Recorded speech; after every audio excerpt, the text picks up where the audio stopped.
Good evening, everyone. This is Brock Beard from lastcar.info. I don't usually do videos on the current thing outside of NASCAR here, but I would be remiss without, if I didn't throw my hat into the ring here on the HBomberGuy story here and the tremendous video that he produced about plagiarism on YouTube. If you have not seen the video, I highly recommend checking it out. I know it's almost 4 hours long, but it is very compelling, very well produced, and very timely. So definitely, first and foremost, I want to applaud him on the content that he produced on that video there. I know there's been a lot of great discussion over this past week about the topic, certain other channels that have been implicated in this, and just a regular discussion coming about what quality people expect on YouTube and what people expect out of the content creators on this channel. And there was also another video I just watched earlier this morning about, in the context of sports media, that there were other channels in that realm as well that have been found, with some of the habits that have unfortunately were the subject there of the HBomberGuy video. Unfortunate to see people have to resort to such things to produce videos out there for one reason or another. I think one thing that I want to contribute to the conversation is just how enjoyable doing actual research can be. I'm not going to say that I do it the best way anybody else does or anything like that. I mean, there's still ways that I can improve on it as well. I think that's another thing that's very important about the video there too, is to really pay attention to citing your sources and why that is important. I think for my channel in particular, what I try to do is, like, I have the videos that are used in my videos. I try to create a playlist of those. So not only you know what videos are used in it, but also you can watch them yourself and make sure that, if they are monetized, that they get the ad revenue for that. And most importantly, just citing your sources with a bibliography. I know that was something that was always very tedious. I remember in college and law school, there's actually one other person that was doing a video today that was a law student himself, and I think lent very good credence to this.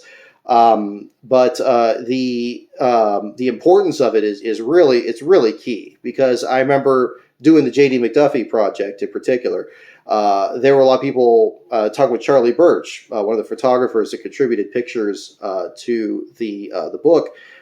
He was saying how excited he knew a lot of his friends were going to be that were in the media, just to see their names in the bibliography. And that's the thing, is to know that they contributed, and they could even see where their contributions were in the story as well. And that's important. I know there were some examples in the HBomberGuy video. One example where there was a bibliography, it was just a list of links, but they weren't sorted in any kind of way. You don't have the name of who it was. You don't have it grouped by whether it's an article or a video, what date it was. I like to try to make sure to do that in the description section, especially with a high character limit on it. If it turns out that you have a whole lot of links that bump up against that limit, I think that works pretty well. But I think that's important, because again, if you want to know more about a subject, because what you're going to be doing is, when you're synthesizing a lot of material to make one of these videos, you're not necessarily using the entire article. I mean, at that point there, you got to be real upfront if that's going to be your goal. But you're going to, maybe you just take one fact or one quote or one piece out of it there and synthesize it together. But if you want to see the entire context of that, you need to be able to have those sources there. The Quebec, New York 2001 video in particular was one where I really was hesitant to post it at some point, because I wanted to get even more information about it. But then, still having the information that I have out there, you can kind of see, the articles and see the other sources from there and try to figure it out yourself as well. Then it becomes an interactive experience for not just the creator, but also the viewer.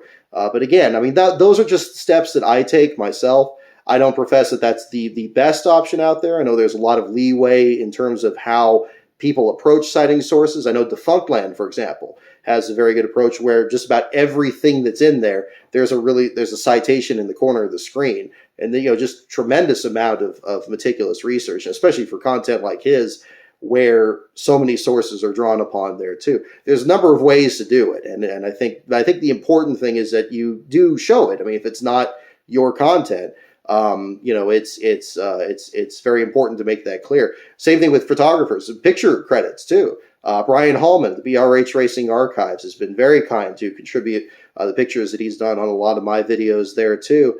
And we have discussions to make sure that the citations are correct on those. If it was done by a different photographer, or if it's just going to be under the BRH Racing Archives banner there from that, again, that's important because then we actually had a discussion. I think it was in 500 Days where the son of the photographer was commenting on one of the pictures that was presented. I believe it was Rick Baldwin's Dodge at the beginning there, and saying like, oh, this is one of my father's pictures, and luckily there was a citation in there. But that's the important thing, it's to show that's in there. But again, I think that there's a lot of different approaches out there, and I think that again, that those are the ways that I've kind of done it myself. And again, I'm bringing that up again not to say, oh, everybody needs to do this, because everybody's video is very different. I was listening to an interview with Shelby Foote the other day, who famously did one of the best, if not the seminal work on the Civil War. And, he viewed himself more of a novelist than an actual historian, even though it's such a detailed historical account of it. In his, there's not a lot of citations. He didn't want to have a lot of footnotes and stuff in there because it felt that would interrupt the flow of it. But he knew what sources he used. And when he said, like, if somebody asked him what sources he used, he said, okay, it would be the same sources as his other work that he consulted. And he knew which books that he had. And he said, okay, well, it's going to be from that. And so he would have that be a part of his work. So, again, I think that shows just, different approaches in that sense there too. And I hope there's going to be more discussion about it. I think it's very important. I think it's especially to the legitimacy of producing content on YouTube. Not everybody's content is seeking to inform necessarily. I mean, if it's just, for entertainment or whatever. But again, I think that we are in the midst of, what's going on with intellectual property rights and what is going on with fair use. I've mentioned it before that I understand the way it was taught to me when I was in law school is that fair use is really, really narrow. It's a very narrow exception. And I think it has been stretched a bit with the direction that YouTube's gone, especially towards monetization and so forth. But, plagiarism is a whole different category. I mean, that's never okay. And it's really important that this gets brought to light. And it was shocking, frankly, in the video to see so many examples of it. Big channels, small channels, anything in between, completely different levels of content. Content that's very niche versus something that's very widespread. Again, I can't overstate this. The HBomberGuy video is fantastic. And if you haven't seen it, that's definitely something I'd recommend checking out. One thing I do want to contribute, again, to the discussion on this is really the joy of doing research and compiling it. That's another thing I felt like I could bring to the discussion of this. I know that I had, there were some people that were questioning why I was still doing 500 days, which, by the way, the next episode is coming up very soon. I hope to have that ready for the holidays here, episode 7. One person was wondering, I believe it was on Reddit, saying like, well, why basically just do reporting from just old JSKI articles and tell us that? And that's really not the case. JSKI is one part of like those videos. But at the same time, I think it really provides more of a skeleton. If you just did if it was just wrote, discussions of what was on JSKI, first and foremost, like absolutely all of that should be, made clear. But it really isn't the entire video series. I think the important thing is to have a starting point with understanding what it was like at that time, and then use newspaper articles, use the videos themselves, which are chock full of detail, and just other sources, just other material, and then really adding meat to those bones and making something that's completely a new thing, something that is completely your own. That if you gave the same project to any other person, even with the same material, having the same access to the newspaper articles or JSKI or the videos, maybe would come up with a completely different product because maybe certain facts would stand out to that person. And that's really, what the joy of that is it then becomes something that's your own creation. And that's really been my approach really with a lot of these other ones. I mean, just really trying to create, sometimes it's the statistics that becomes kind of the skeleton, but it's always, you start with something that's very, very basic that you would never go to print with because it's just going to be just rote basic facts, and it's not going to be something that anybody's going to want to see. But then really developing it and really adding those layers to it. And it takes a lot of time. It takes a ton of time, takes a lot of work, but it's work that is so important to do. And really, it becomes an enjoyable experience. I think back to, doing research in school, and if it was on a subject that I particularly wasn't very interested in, it was always a chore. But then you take the same approaches that you learn from that and then apply it to a subject you are interested in, and that comes across. And then hopefully the passion that you have for that subject comes across. And I think that, there are a lot of great content creators out there that produce videos, on subjects like that, clearly they wouldn't go in as deep of a dive on the subject unless they really did care about it. And they probably have, they start with very, very basic elements and then just kind of build on that. So that's always something that stands out to me. And I've never been a kind of person that really enjoys playing with puzzles and seeing pieces literally come together, but it becomes that kind of an experience. You maybe have an article or something that kind of tells a piece of the story, but you want to kind of fit it in with something else that you're working with and then really kind of make it a much larger deal. So yeah, I think that's really the important thing, because I think in the HBomberGuy video, and again, I don't want to spoil a lot of it, but if you haven't seen it there, I think that there was a sense at the end of the video about where do we go from here? Where do things go from there? What is the proper way to go forward? And I think that's the important thing. I think it's to show how much joy there is in doing it the proper way, and that, yes, you cite your sources, you use them appropriately, make sure they get the attention they deserve as well, but also that you develop your own brand, you develop your own identity, for creating your own videos there. And there's a lot of joy in that, and again, it's not going to be instant success. It's not going to be easy. I think that I understand that, things can be very difficult, and it could be frustrating to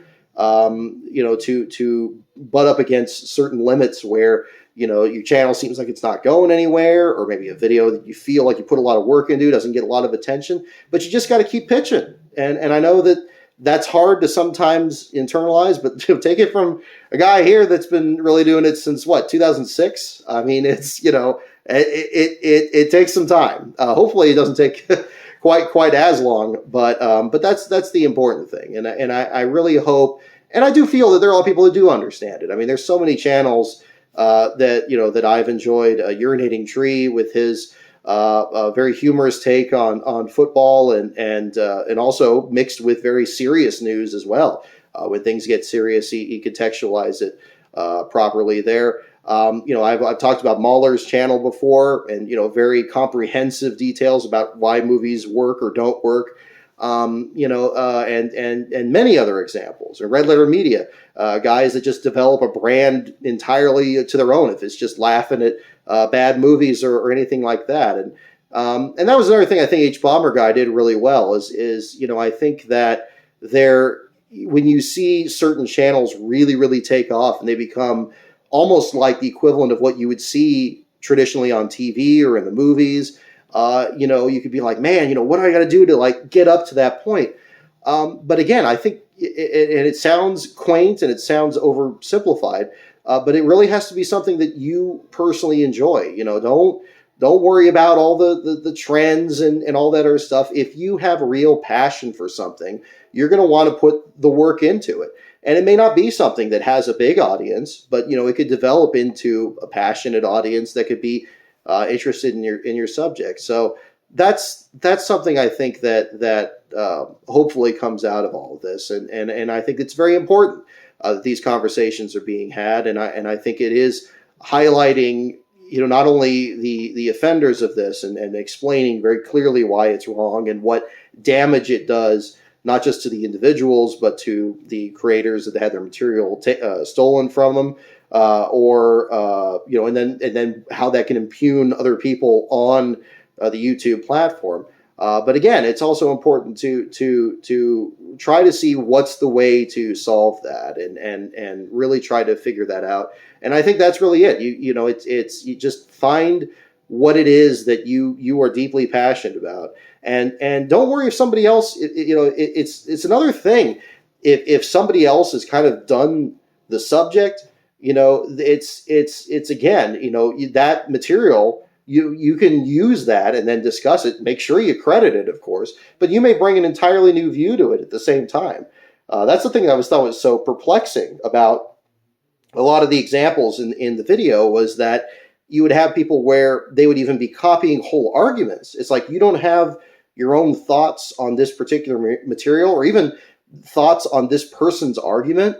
It's just, it seems so strange. Like some of these topics seem like really rich topics for discussion. I thought one thing that was interesting was the one was talking, I'm talking more about the HBomberGuy video, but there's plenty in there. There's no way I could be able to condense it all in this video here.